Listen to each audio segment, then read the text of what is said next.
is officially the weekend.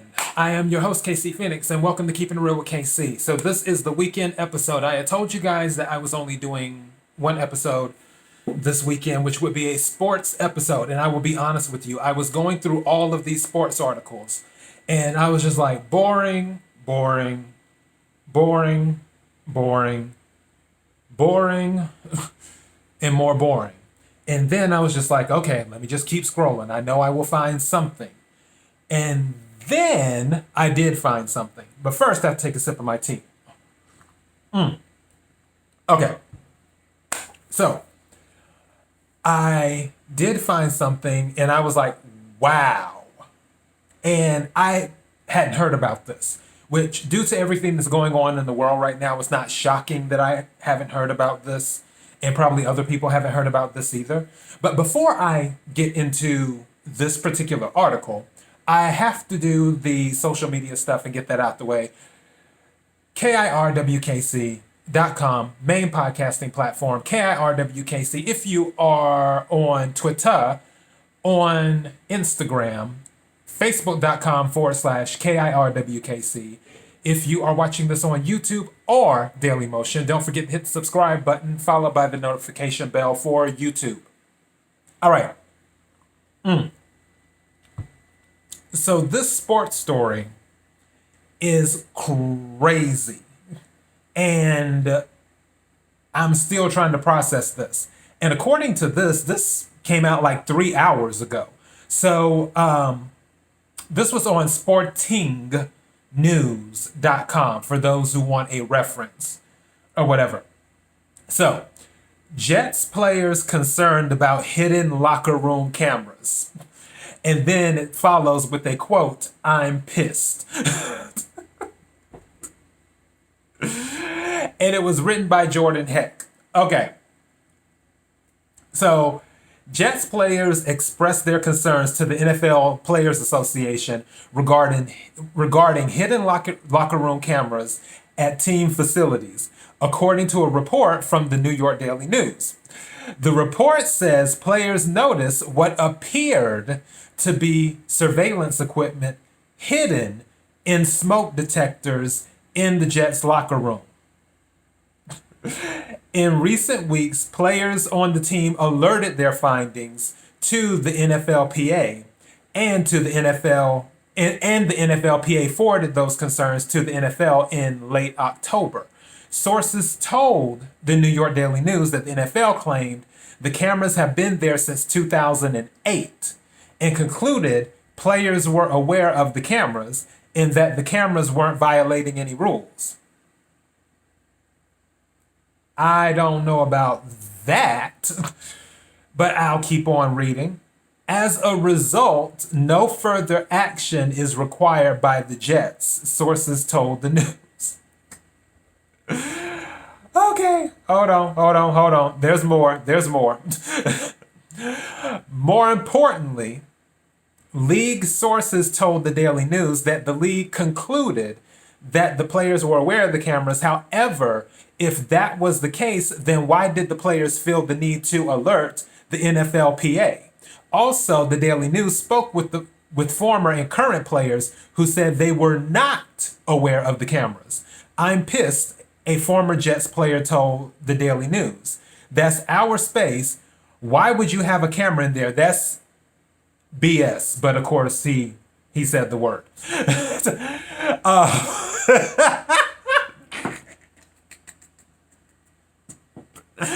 I want to know who's watching the footage of this stuff. And I shouldn't be laughing at this because it's not funny. It's just the situation is... Yeah, let me finish. I'm not through. There's more to the article. The Jets, per the Daily News, insist the cameras are there for internal security purposes. Okay, I can kind of see that. Kind of. But do they have to be? I don't know. I would have to see where the cameras are at. I have to see where they're at. Where, like, what is what's the view of the camera? Like, what can it see? Is it? But even then, because I know where someone can say, oh, well, if someone steals something from a locker, obviously somebody may be changing in front of the locker. Oh, this is difficult. Man, oh man. I really don't know what opinion to have about this. At first I did, and okay. Let's look at it like this. All right. Something just came back to me. Recall. All right. I have to tell you a story. Side story. Back a long time ago. A long time ago, when I first moved to Los Angeles, the first time, 2004. Okay. I was staying in an apartment complex, and I always got the parking spaces mixed up when I had first moved there. And I thought someone had parked, and it was tandem parking. So I thought someone had parked in my space, but they were actually parked in their space. So when I thought they were parked in my space, I'm like, well, I'm just going to go ahead and park right here, and then they can figure it out later. Da da da da da. All right. The apartment complex, for whatever reason, didn't contact me, even though one would think, tag on the car, that you would be able to determine whose car is what and say, hey, you're parked in the wrong space, whatever, whatever. Long story short, when I'm looking outside, I looked at a tow truck going by in my peripheral vision. And I looked and I was like, that almost looked like my car on that tow truck. I said, but no, that's not it. That's not my car on that tow truck. And sure enough, when I got downstairs to go to the garage, my car was gone. So then I went to the office, to talk to the leasing people and apartment manager. And I'm like, where's my car? And they're like, oh, it was just towed. And I'm like, but I was in my space. And they're like, no, that's not your space. The other one is your space. And I'm like, but nobody called me. And then it cost, I think it was like almost $400 to get my car from the tow people. So then I called my attorneys, because you know me, I always got attorneys on speed dial. So I called my attorneys, and then they were like, well, you can't sue. And I was like, but they just towed the car. They didn't contact me. And they said the only way that you could go after them is if the sign saying that you will be towed for parking in the wrong place or unauthorized parking or whatever, you'll be towed. They're like, the only way you can go after them is if the sign was not in a conspicuous area. So basically, if the sign was visible in a visible area saying, hey, if you violate the rules of this area, then your car will be towed. Well, the sign was clearly there, so I couldn't go after the apartment complex. So that was that. And I know some people who are listening to the story, it's like, why the hell are you telling us this? My point is, with the security cameras, if they're saying that the security cameras have to be in the locker room for security purposes, that the surveillance cameras are in there for security purposes, if they have signs that say, hey, security cameras are in here, or surveillance cameras are in here for security purposes, then that's different. Like if somebody walks in the locker room and then you see a sign on the door that says, hey, surveillance cameras in here for security purposes, or somewhere that they can see, then that's different. But if there is no type of notice, I know that the Jets or whoever are saying, well, no, the players know that there are surveillance cameras there. Well, clearly, some of these Jets players are saying, no, we didn't know surveillance cameras were in there. If they're saying that they didn't know, and if the cameras are in there and there isn't a sign that has it in an area that can be seen by everybody. And when they walk in, they know, hey, you're on camera, but it's for security purposes. And it's not in any type of writing, so any type of contract that they signed. And first of all, I'm not a licensed attorney. I'm just giving my opinion. So let me throw that out there for legal reasons. But, okay, I can't say but because but negates what was originally said. However, I can tell you that it wouldn't surprise me if someone were to hire an attorney to look into this to see. Because if there wasn't a sign there saying, hey, we have surveillance cameras in this locker room for security purposes, and the players are saying, we didn't know surveillance cameras were in here. And if they didn't sign anything, and even when people sign stuff, you can still get out of that. But that's another episode for another day. But the point is that the players didn't know. So now, yeah, that's my opinion. If there were signs around the locker room saying, hey, this area is under surveillance for security purposes, then it is what it is. But if there weren't any signs or anything saying, hey, surveillance cameras, and it doesn't seem like there was, because according to this article, which I'm not through reading yet, according to this article, the cameras were hid in the fire alarms or smoke detectors or whatever. So it wasn't like it was the regular camera where you see the thing hanging from the ceiling or whatever, like that. So, yeah. All right. Let me wrap up the story. Where was I at? Okay. Internal security purposes. In a statement through a spokesperson, the Jets told Daily News, we are aware of the situation and will have no further comment at this time. That is corporate speak for, yeah, we might have a problem. I've been to this rodeo too many times. Let me keep going. Jumbo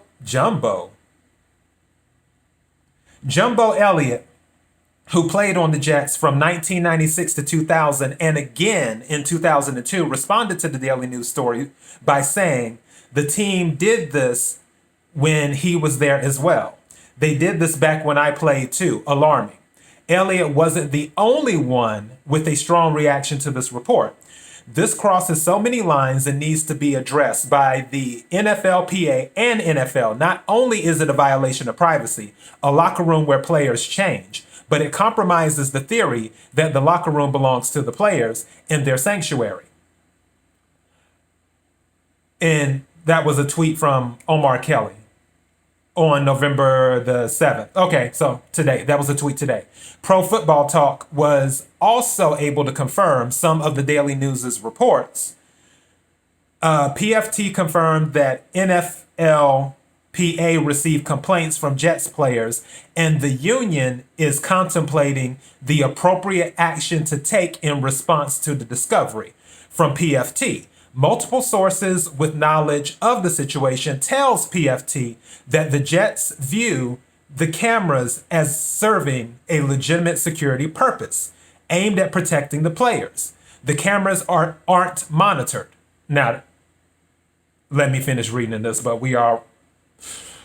The evidence captured is reviewed and used only if an incident occurs, like, say, a linebacker punching a quarterback in the mouth in the locker room. The Jets contend, per one source, that the cameras violate no laws and comply. Okay, wait a second. I got lost because I pulled my laptop on the cord. And comply with collective bargaining, with the collective bargaining agreement. So, and that's what I was talking about with things that are signed. So now these Jets players, if they want to rock the boat, that's up to them if they want to rock the boat. If they don't want to rock the boat, then it is what it is. But if they want to rock the boat on this, they're talking about the collective bargaining agreement. That's when all the attorneys pull out the paperwork and start combing through it and finding the loopholes in this collective bargaining agreement. All right. In the collective bargaining agreement, the Jets contend, per the source, that the league and players are aware the cameras exist. The source says that over the years, players have asked the team to review security footage in the event something has gone missing from the locker room. PFT adds that punishment is unlikely as the league believes the presence of surveillance cameras falls within the scope of management rights under the collective bargaining agreement. So again, they're going to revisit the collective bargaining agreement if this is truly being investigated and if players want to rock the boat and if they want to take it a step further, whatever. But in my humble opinion, and this is just my opinion because that's what I give on the show, they should just have on the doors of the locker rooms surveillance cameras for security purposes, the usual thing that you see, like surveillance cameras are in here. Have it in an area where all players can see so they know. Now, as for who monitors the footage, I have no idea. They say the footage isn't monitored. It's only monitored if an incident happens. But, I mean, anytime humans are involved, there's always room for stuff. And I'll leave it at that. And that is my sports episode for this weekend with the surveillance. So yeah. Anyways, thank you guys for supporting the show. I really appreciate it. I'm so glad I came across this story. And that's why I love doing sports stuff, because I told you, sports isn't my thing. I don't care. I've dated athletes and all that stuff, but I honestly don't care about sports. But when it comes to doing these shows, episodes, sports episodes, I'm always learning something new. And I definitely learned something new today. So yeah, KIRWKC.com, main podcasting platform, KIRWKC on Twitter, on Instagram, Facebook.com/KIRWKC. If you're watching this on YouTube or Dailymotion, don't forget to hit the subscribe button followed by the notification bell. That will let you know when I upload new videos. You guys have been wonderful on supporting me on the podcast with the downloads and everything. They've actually changed the analytics, so now it shows more stuff, which is kind of cool. But anyways, thank you guys. You're amazing. I love you. Until next time, be blessed.